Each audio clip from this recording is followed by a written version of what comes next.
ఇది తెలంగాణ ప్రభుత్వం విడుదల చేసిన ప్రజాపాలన దరఖాస్తు అప్లికేషన్ ఫారం. కాంగ్రెస్ ప్రభుత్వం అమలు చేస్తున్న 6 గ్యారెంటీల లబ్ధిని పొందేందుకు ఈ అప్లికేషన్ ఫారంలో అడిగిన అన్ని వివరాలను కరెక్ట్ గా నింపాల్సి ఉంటుంది. ప్రజాపాలన దరఖాస్తులను ఎలా నింపాలో ఈ వీడియోలో చూద్దాం. ఈ దరఖాస్తు సంఖ్యను ప్రభుత్వం వారు చూసుకుంటారు. మీరు దీంట్లో ఏం రాయకండి.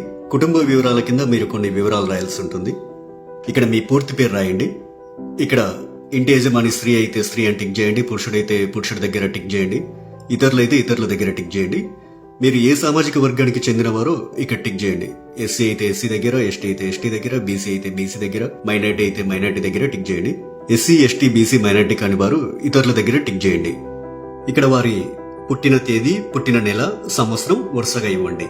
12 అంకెల ఆధార్ కార్డ్ నెంబర్ ఇందులో ఫిల్ చేయండి. ఇక్కడ రేషన్ కార్డ్ నెంబర్ రాయండి. ఇక్కడ మీ మొబైల్ నెంబర్ రాయండి. వృత్తి దగ్గర మీరు చేసే వృత్తిని రాయండి. ఇక్కడ మీ కుటుంబ సభ్యుల పేర్లు, వారి వివరాలు తెలపాలి. ఇక్కడ పేరు, అతను గాని ఆమె గాని మీకేమవుతారో, తల్లి అయితే తల్లి అని, భార్య అయితే భార్య అని, కొడుకు అయితే కొడుకు అని, కూతురు అయితే కూతురు అని నింపండి. వారు స్త్రీ అయితే స్త్రీ అని, మగవారైతే పురుషుడని. ఇక్కడ వారి పుట్టిన తేదీ, పుట్టిన నెల, సంవత్సరం వరుసగా ఇవ్వండి. ఇక్కడ వారి ఆధార్ కార్డ్ నెంబర్ రాయండి. ఇలా మీ ఇంట్లో ఎంతమంది ఉంటే అంతమంది పేర్లు రాయండి. ఇక్కడ ఇక 2వ పేజీలో ఏం రాయాలో చూద్దాం. 10వ నెంబర్ దగ్గర మీ చిరునామా రాయండి. ఆధార్ కార్డులో ఉన్నట్లు మీ ఇంటి నెంబర్ ఇక్కడ రాయండి. మీ గ్రామం లేదా మున్సిపాలిటీ ఇక్కడ రాయండి. ఇక్కడ మీ వార్డ్ నెంబర్ రాయండి. ఇక్కడ మీ మండలం పేరు, తర్వాత మీ జిల్లా పేరు ఇక్కడ రాయండి. ఇప్పుడు అభయస్థం గ్యారెంటీల సెక్షన్ కొందాం. గ్యారెంటీల పథకాలు లబ్ధి పొందేందుకు మీరు ఏం చేయాలి, మీరు ఏ వివరాలు ఇక్కడ రాయాల్సి ఉంటుందనేది చూద్దాం. ఇక్కడ కావలసిన పథకాల లబ్ధి కొరకు మీరు టిక్ మార్క్ చేయాల్సి ఉంటుంది. మహాలక్ష్మి పథకంలో భాగంగా ఇక్కడ 2 పథకాలున్నాయి. మొదటిది ప్రతి నెల 2500 ఆర్థిక సాయం పొందేందుకు ఇక టిక్ మార్క్ పెట్టండి. ఇక రెండోది 500 రూపాయలకు గ్యాస్ సిలిండర్ పొందేందుకు ఇక టిక్ మార్క్ పెట్టండి. 500 రూపాయలకు గ్యాస్ సిలిండర్ కు సంబంధించి మీరు కొన్ని వివరాలు నింపాల్సి ఉంటుంది. మొదట ఇక్కడ మీ గ్యాస్ కనెక్షన్ నెంబర్ రాయండి. ఇక్కడేమో మీకు గ్యాస్ సరఫరా చేస్తున్న కంపెనీ పేరు రాయండి. మీరు సంవత్సరానికి ఎన్ని గ్యాస్ సిలిండర్లు వాడతారో ఆ సంఖ్యని ఇక్కడ రాయండి. రైతు భరోసా పథకం కింద లబ్ధి పొందేందుకు ఇక్కడ కొన్ని వివరాలు ఇవ్వాలి. రైతులు ప్రతి ఏటా ఎకరానికి 15,000 రూపాయలు పొందేందుకు ఇక్కడ వివరాలు ఇవ్వాల్సి ఉంటుంది. మీరు రైతు అయితే ఇక్కడ టిక్ మార్క్ పెట్టండి. ఒకవేళ మీరు కౌలు రైతు అయితే ఇక్కడ టిక్ మార్క్ పెట్టండి. ఇక్కడ మీ పట్టాదారు పుస్తక నెంబర్లు రాయండి. మీరు సాగు చేస్తున్న భూమి వివరాలు అంటే సర్వే నెంబరు, విస్తీర్ణం అలాంటి వివరాలన్నీ ఇక్కడ రాయండి. మీరు వ్యవసాయ కూలీలైతే ఏటా ఇచ్చే 12,000 రూపాయల కోసం ఇక్కడ టిక్ మార్క్ చేయండి. ఇక్కడ మీ ఉపాధి హామీ కార్డు నెంబర్ రాయండి. మరో గ్యారంటీ ఇందిరమ్మ ఇండ్లు పథకం లబ్ధి కొరకు ఇక్కడ కొన్ని వివరాలు ఇవ్వాల్సి ఉంటుంది. ఇల్లు లేని అర్హులైన కుటుంబం వాళ్ళు ఈ వివరాలు ఇవ్వాలి. ఇంటి నిర్మాణం కోసం ఆర్థిక సాయం పొందేందుకు ఇక టిక్ మార్క్ చేయండి. ఇక అమరవీరులు మరియు ఉద్యమకారులు 250 చదరపు గజాల ఇంటి స్థలం పొందేందుకు ఇక్కడ కొన్ని వివరాలు ఇవ్వాల్సి ఉంటుంది. మీది అమరవీరుల కుటుంబం అయితే ఇక్కడ టిక్ మార్క్ పెట్టండి. ఇక్కడ మీ కుటుంబంలోని అమరవీరుల పేర్లు రాయండి. వారు అమరులైన సంవత్సరం రాయండి. FIR నెంబర్ రాయండి. డెత్ సర్టిఫికెట్ నెంబర్ రాయండి.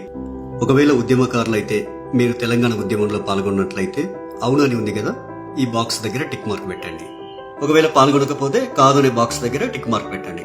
అవును దగ్గర టిక్ మార్క్ పెట్టినట్లయితే కొన్ని వివరాలు రాయాల్సి ఉంటుంది. సంబంధిత FIR నెంబర్ మరియు సంవత్సరం ఇక్కడ రాయండి. ఒకవేళ జైలుకు వెళ్లి ఉంటే ఆ వివరాలు ఇక్కడ రాయండి. ఇక్కడ జైలు పేరు రాయండి. ఇక్కడ స్థలం పేరు రాయండి. ఇక్కడ మీరు అనుభవించిన శిక్షా కాలం అంటే ఎన్ని రోజులు, ఎంత కాలం అనేది ఇక్కడ రాయండి. తరువాత గృహజ్యోతి పథకం. గృహజ్యోతి పథకం కింద ప్రతి కుటుంబానికి 200 యూనిట్ల కరెంటు ఫ్రీగా ఇస్తుంది కాంగ్రెస్ ప్రభుత్వం. ప్రతి నెల దాదాపు మీరు ఎన్ని యూనిట్ల కరెంటు వాడతారో ఆ వివరాలు ఇక్కడ ఇవ్వాల్సి ఉంటుంది. 100 యూనిట్ల వరకు వినియోగిస్తే ఇక్కడ టిక్ చేయండి. 100 నుండి 200 యూనిట్ల వరకు వినియోగిస్తే ఇక్కడ టిక్ మార్క్ చేయండి. 200 యూనిట్ల కంటే ఎక్కువగా ఉపయోగిస్తే ఇక్కడ టిక్ చేయండి. మీ మీటర్ నెంబర్ను ఇందులో రాయండి. చేయూత పథకం.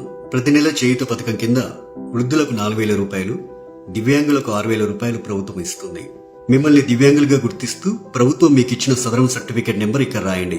మిగతా వారు వృద్ధులైతే ఇక్కడ, గీతా కార్మికులైతే ఇక్కడ, డయాలిసిస్ బాధితులైతే ఇక్కడ, బీడీ కార్మికుల జీవన భృతి పొందే వాళ్ళైతే ఇక్కడ, ఒంటరి మహిళా జీవన భృతి పొందాలనుకునే వారు ఇక్కడ, వితంతు పెన్షన్ కోసం ఇక్కడ టిక్ మార్క్ చేయండి. చేనేత కార్మికులైతే ఇక్కడ టిక్ మార్క్ చేయండి. ఎయిడ్స్ వ్యాధిగ్రస్తులైతే ఇక్కడ టిక్ మార్క్ చేయండి. పైలేరియా బాధితులు ఇక్కడ టిక్ మార్క్ చేయండి. బీడీ టేకేదర్ జీవన భృతి వాళ్ళు ఇక్కడ టిక్ మార్క్ చేయండి. ఈ అప్లికేషన్ ఫామ్ కు మీ ఆధార్ కార్డ్ జిరాక్స్, తెల్ల రేషన్ కార్డ్ జిరాక్స్ కాపీని జత చేయాల్సి ఉంటుంది. ఇక్కడ మీ సంతకం, ఇక్కడ మీరు అప్లికేషన్ ఇచ్చిన తేదీ రాయండి. మీ ఊర్లో ప్రజాపాలన సదస్సులు పెట్టినప్పుడు ఈ అప్లికేషన్ ఫామ్ తీసుకెళ్లి వారికి ఇవ్వాలి. ఇక చివరిగా ప్రజాపాలన దరఖాస్తు రసీదు ఉంటుంది. ఇందులో మీ నుంచి దరఖాస్తు తీసుకునే అధికారి కొన్ని వివరాలు రాసిస్తారు. ఈ రసీదులో అధికారి దరఖాస్తు సంఖ్య రాస్తారు. అభయస్థం గ్యారెంటీలకు సంబంధించి టిక్ మార్క్ చేస్తారు. తదితర వివరాలన్నీ కూడా రాస్తారు. చివరగా అధికారి తన సంతకం చేసి మీకు రసీదునిస్తారు.